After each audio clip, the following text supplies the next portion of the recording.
नमस्कार दोस्तों, मैं हूं नीलम सिंह। आप देख रहे हैं नेताजी.live। जैसा कि आप जानते हैं, हमारे इस चैनल के माध्यम से हमारी ये कोशिश होती है कि हम आप तक आपके पसंदीदा नेताओं के दिए गए वक्तव्य और भाषण को आप तक पहुंचाएं, वो भी असंपादित। छत्तीसगढ़ के मुख्यमंत्री विष्णुदेव साय ने प्रेस वार्ता में कहा कि प्रदेश भर से जिस तरह के फीडबैक आ रहे हैं, लगातार होती रही चुनावी सभाओं में जैसी भीड़ उमंग दिख रही थी, जिस तरह माताओं बहनों का स्नेह दिख रहा था, इससे वे इस बात के प्रति आश्वस्त हैं कि छत्तीसगढ़ में भारतीय जनता पार्टी पूरी की पूरी 11 सीटें जीतकर विधानसभा चुनाव की तरह लोकसभा चुनाव में भी इतिहास बनाएगी। आज के इस पत्रकार वार्ता में हम लोगों के बीच उपस्थित हमारे प्रदेश के यशस्वी अध्यक्ष श्री किरण देव जी, मुख्य प्रवक्ता और वरिष्ठ नेता विधायक श्री अजय चंद्राकर जी, विधायक श्री खुशवंत साहिब जी, प्रदेश के महामंत्री श्री संजय श्रीवास्तव जी, संदीप शर्मा जी, अमित चिमनानी जी, अनुराग अग्रवाल जी और प्रिंट और इलेक्ट्रॉनिक्स मीडिया के सभी पत्रकार साथियों, आप सभी का आज की इस प्रेस वार्ता में अभिनंदन है, स्वागत है। आप सबको मालूम है कि विश्व के सबसे बड़े लोकतंत्र का सबसे जो बड़ा पर्व है, अब हमारे प्रदेश में समाप्ति की ओर है। 18वीं लोकसभा के लिए होने वाले चुनाव में, जैसे आप सब लोगों को मालूम है कि प्रथम के 3 चरण में हमारे छत्तीसगढ़ के 11 लोकसभा का चुनाव संपन्न हो रहा है, जिसमें 2 चरण का चुनाव संपन्न हो चुका है, 4 लोकसभा का, और तीसरे चरण में कुल 7 लोकसभा का चुनाव संपन्न होना है और 7 लोकसभा का चुनाव प्रचार आज शाम को समाप्त होने वाला है। मेरे लिए यह चुनाव एक अनोखा चुनाव रहा है, कि मुख्यमंत्री के नाते पहली बार जनता से सीधा जुड़ने का अवसर मिला है और 20 मार्च से 4 मई तक, कल तक हमने पूरे प्रदेश में 64 बड़ी जनसभाएं की हैं और आज 2 सभा और है, एक सूरजपुर में माननीय राष्ट्रीय अध्यक्ष जी के साथ और एक सारंगढ़ में। इसके साथ कुल 66 जनसभाएं मुख्यमंत्री के नाते प्रदेश में हमारा हो जाएगा और इसी तरह से कार्यकर्ता सम्मेलन में भी हम भाग लिए और 11 लोकसभा सीट में 11 कार्यकर्ता सम्मेलन में हम भाग लिए और वैसे ही 24 बड़े सामाजिक बैठकों में भी शामिल होने का अवसर मिला। तो इस तरह से कुल 45 दिन में 106 से ज़्यादा बार हमें मुख्यमंत्री के नाते जनता से मुखातिब होने का अवसर मिला और इस पूरे चुनाव प्रचार में हमारे देश के यशस्वी प्रधानमंत्री श्री नरेंद्र मोदी जी, हमारे भारतीय जनता पार्टी के राष्ट्रीय अध्यक्ष श्री जगत प्रकाश नड्डा जी, माननीय गृह मंत्री श्री अमित शाह जी सहित केंद्र के बहुत सारे राष्ट्रीय नेता, जिनकी सभाएं हमारे छत्तीसगढ़ में हुई और जिससे छत्तीसगढ़ में भारतीय जनता पार्टी के पक्ष में एक अच्छा वातावरण का निर्णय हुआ। हमारे प्रदेश के अध्यक्ष श्री किरण देव जी सहित हमारे प्रदेश के अन्य नेतागण भी भारी मेहनत की। हमारे संगठन महामंत्री, हमारे प्रदेश के प्रभारी, सब लोगों ने मोदी सरकार की 10 साल की उपलब्धि और 3 महीने में जो भारतीय जनता पार्टी की सरकार ने मोदी की गारंटी को पूरा करने का जो प्रयास किया, इन सब बातों को प्रदेश की जनता तक पहुंचाने का काम किया। और जिस तरह से हम पूरे प्रदेश में जनताओं के बीच में गए और उनका जो रिस्पांस हमको मिला, उसके अनुसार हम विश्वास के साथ कह सकते हैं कि पूरी 11 की 11 सीट इस बार के लोकसभा चुनाव में भारतीय जनता पार्टी जीतेगी। और इस चुनाव में एक और खासियत रही कि इसमें विदेश के 4 देशों के डेलीगेट्स भी, राजनेता यहाँ पर आए अपने चुनाव प्रचार को देखने के लिए। ये भी एक इस चुनाव कैंपेनिंग की खासियत रही। और इस चुनाव में आप सब लोगों ने भी खूब परिश्रम किया, पसीना बहाया, इसलिए आप सब लोगों का भी बहुत बहुत धन्यवाद है। और ये चुनाव प्रचार में हम लोगों ने जनता तक ये पहुंचाया है कि ये जो चुनाव है लोकसभा का बड़ा महत्वपूर्ण है। 10 वर्षों में आदरणीय नरेंद्र मोदी जी ने गांव, गरीब, किसान, मजदूरों के लिए काम किया। राम मंदिर का निर्माण पूरा हुआ। जम्मू कश्मीर से धारा 370 हटा, लेकिन तीसरे बार जब प्रधानमंत्री श्री नरेंद्र मोदी जी फिर से प्रधानमंत्री बनेंगे तो 2047 तक इस देश को विकसित भारत के रूप में खड़ा करने का ये चुनाव है। और आने वाले 5 वर्षों में 2029 तक हमारे देश को आर्थिक क्षेत्र में तीसरा सबसे बड़ा ताकत बनाने का ये चुनाव है। ये सब हम लोगों ने और हमारे नेताओं ने जनता तक पहुंचाने का काम किया है। लेकिन इस चुनाव कैंपेनिंग में एक जो विपक्ष और इंडी गठबंधन के द्वारा जो नकारात्मकता, दुष्प्रचार और बदजुबानी जो उनके तरफ से थी, ये सारी सीमाएं लांघ दी। और विशेषकर छत्तीसगढ़ में जो तासीर है उसके बिल्कुल विपरीत।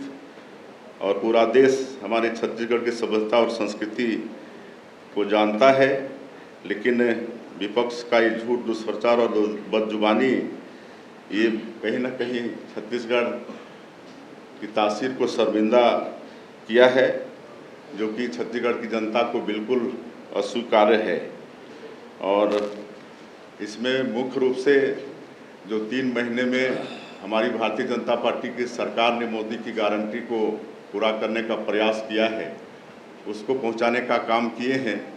पिछले कांग्रेस की सरकार में 18 लाख गरीब लोग ग्रामीण क्षेत्रों में प्रधानमंत्री आवास से वंचित हो गए। हमारी जब 15 साल की सरकार थी, उस समय बहुत लोगों का मकान प्रारंभ हुआ था, उनको आगे का किस्त भी नहीं मिला और आज अधूरा उनका मकान रह गया है। तो ये 18 लाख प्रधानमंत्री आवास की स्वीकृति 13 दिसंबर 2023 को हमारी सरकार शपथ ली और 14 दिसंबर को ही पहला कैबिनेट बैठक करके 18 लाख मकान की स्वीकृति दे दिए हैं, जिसका निर्माण अब अतिशीघ्र प्रारंभ होने वाला है। और उसी तरह से 2 साल का बकाया बोनस 12 लाख से ज़्यादा किसानों का जब हम लोग सरकार में थे दे नहीं पाए थे, और जिसका देने का वादा कांग्रेस पार्टी ने भी अपने जन घोषणा पत्र में की थी, लेकिन 5 साल तक उस पर चर्चा भी नहीं हुई। और हम लोगों ने 25 दिसंबर को ही, मतलब मुश्किल से सरकार शपथ लेने के 10-12 दिन के अंदर ही 12 लाख से ज़्यादा किसानों का 3716 करोड़ रुपया 2 साल का बकाया बोनस देने का काम किए। 21 क्विंटल प्रति एकड़ धान खरीदने का वादा था, 21 क्विंटल के हिसाब से धान खरीदे। और मुझे बताते हुए गौरव हो रहा है कि इस साल सबसे ज़्यादा धान 145 लाख मीट्रिक टन धान, जो कि अभी का रिकॉर्ड है, वो छत्तीसगढ़ की सरकार ने खरीदी। और जो अंतर की राशि थी उसको एक मुश्त देने का वादा था। और 12 मार्च को 24,72,000 से ज़्यादा किसान इस साल धान बेचे उनकी अंतर की राशि 13,320 करोड़ रुपया देने का काम इस सरकार ने किया। उसी तरह से जो विवाहित माताएं बहनें हैं उनको महतारी बंधन योजना में साल का 12,000 प्रति महीने 1,000 रुपया देने का वादा था, उसको भी हमारी सरकार ने पूरा किया और अभी तक 3 महीने का 3 किस्त महतारी बंधन का भेज चुकी है। और हमारी माता बहनों को आश्वस्त किए हैं कि हर महीना पहले सप्ताह में ही उनका पैसा महतारी बंधन का जाने वाला है। रामलला दर्शन योजना भी शुरू कर चुके हैं। 22 जनवरी को भगवान राम भव्य मंदिर में विराजे हैं, उसके तत्काल बाद से हमारी सरकार ने रामलला दर्शन योजना शुरू कर दिया है और हम समझते हैं कि अभी तक हजारों की संख्या में राम भक्त भगवान राम का दर्शन करके आ गए हैं। उसी तरह से जो बस्तर और सरगुजा संभाग जो आदिवासी बाहुल्य संभाग है, वहाँ पर तेंदुपत्ता होता है जो वनवासियों के लिए आय का एक बड़ा जरिया होता है आदिवासियों के लिए, जिसको हरा सोना कहते हैं। तो उसको भी 4,000 से कीमत बढ़ा के 5,500 प्रति मानक बोरा खरीदी का सरकार आदेश कर चुकी है और अभी हमको लगता है कि इसी महीने से खरीदी प्रारंभ हो जाएगा। और बोनस भी हम लोग देंगे, जो लाभांश सरकार अर्जित करेगी उसको वापस संग्राहकों को सरकार वापस करेगी और कुल 12.5 लाख परिवार इस तेंदुपत्ता से जुड़े हुए हैं। चरण पादुका योजना भी फिर शुरू करने वाले हैं। उसी तरह से पीएससी के जो घोटाले थे और चुनाव कैंपेनिंग के दौरान आदरणीय प्रधानमंत्री जी ने भी कहा था कि भाजपा की सरकार बनेगी तो इसकी जांच उच्च स्तरीय जांच होगी, और आप लोगों को बताते हुए हर्ष हो रहा है कि इसकी भी जांच सीबीआई शुरू कर दी है। तो इस तरह से मोदी की गारंटी के अधिकांश वादे 3 महीने में ही मतलब पूरा करने का काम ये सरकार की है और हम लोग का सौभाग्य है कि हमारे आदरणीय प्रधानमंत्री जी सरगुजा के अपने जनसभा में तारीफ भी किए कि छत्तीसगढ़ की सरकार रॉकेट की तरह काम कर रही है। तो एक तो ये बात हम लोग इस चुनाव प्रचार के दौरान में प्रदेश के मतदाताओं तक पहुंचाए हैं, और दूसरी बात जो लोकसभा चुनाव की दृष्टि से मोदी की गारंटी संकल्प पत्र 2024 है, उसमें भी मतलब 2047 तक विकसित भारत के रूप में देश को खड़ा करने के साथ आने वाले 5 वर्षों में आर्थिक क्षेत्र में तीसरा सबसे बड़ा ताकत बनाना है देश को। इसके साथ ही साथ और कई अच्छे काम और होने वाले हैं। जैसे पिछले 10 वर्षों में 4 करोड़ प्रधानमंत्री आवास बने हैं।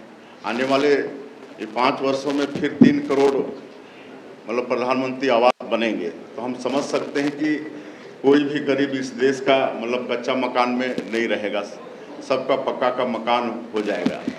आयुष्मान भारत एक ऐसी योजना है स्वास्थ्य के क्षेत्र में कि गरीब लोग पहले प्राइवेट हॉस्पिटल की सोच भी नहीं सकते थे, उनके पहुंच के बाहर थी। लेकिन हमारे देश के यशस्वी प्रधानमंत्री जी ने आयुष्मान भारत की शुरुआत करके गरीबों को भी प्राइवेट हॉस्पिटल तक जाने के लिए उनको एक सहूलियत दिया। और पिछले गवर्नमेंट में इससे लोग वंचित रहे, लेकिन फिर वो चालू कर किए हैं। और अब ये और सौभाग्य की बात है कि 70 साल से ऊपर वाले जितने भी बुजुर्ग हैं, चाहे किसी भी वर्ग के हैं, उनको अब आयुष्मान भारत में शामिल किया जाएगा और साल में 5 लाख रुपये तक उनको मुफ्त में उनका इलाज होगा। ये है। और 3 करोड़ लखपति दीदी बनाने का सरकार का लक्ष्य है। हमारी दीदियों को उनकी आय साल में 1 लाख हो जाए, तो इस पर भी अभी तक 1 करोड़ बना चुके हैं। आने वाले वर्षों में 3 करोड़ फिर लखपति दीदी बनाना है। तो इस तरह से और बहुत कई काम आने वाले समय में और होने वाले हैं। कस्बों में जो रसोई गैस है उसको पाइप द्वारा पहुंचाने का भी संकल्प पत्र में देश की जनता से वादा है। तो आने वाले समय में ये सब बहुत काम है, इतने सारे उसमें वादा हैं हम रखे हैं कि सबको बताने से बहुत समय लगेगा।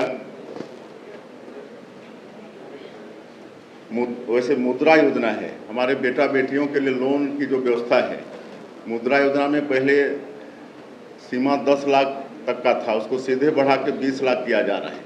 अब 20 लाख तक हमारे बेटा बेटियों को, वो भी सरकार की गारंटी से मुद्रा योजना में लोन मिलने वाला है। और जनजातीय संस्कृति का सम्मान और संरक्षण, इसके लिए भी संकल्प पत्र में वादा है। और आने वाला 2025 को जनजातीय गौरव वर्ष के रूप में मनाने का भी वादा है। नारी शक्ति वंदन अधिनियम लागू करके आने वाले लोकसभा और विधानसभा चुनाव में महिलाओं के लिए 33% आरक्षण सुनिश्चित किया गया है। और सरकारी भर्ती परीक्षा में अनियमितता को रोकने के लिए कानून को और सख्ती से लागू करने का वादा भी हमारे संकल्प पत्र में है।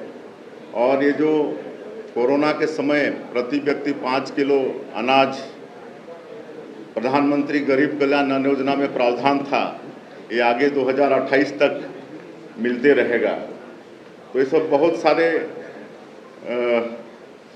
हैं, आपको सब दे देंगे, काफ़ी टाइम लग जाएगा। तो ये सब बातों को हम लोग चुनाव प्रचार के दौरान हमारे राष्ट्रीय नेतृत्व, हमारे प्रदेश के नेतृत्व और जितने हमारे विधायक हैं, मंत्रीगण हैं, सब लोग पहुंचाने का काम किए हैं। और हमको लगता है कि आने वाले इस लोकसभा के चुनाव में पूरी 11 की 11 सीट भारतीय जनता पार्टी अवश्य जीतेगी। आपने देखा क्या कह रहे थे छत्तीसगढ़ के मुख्यमंत्री विष्णुदेव साय। इसी तरह हमारे चैनल में बने रहने के लिए चैनल को लाइक करें, शेयर करें और सब्सक्राइब करें। नमस्कार।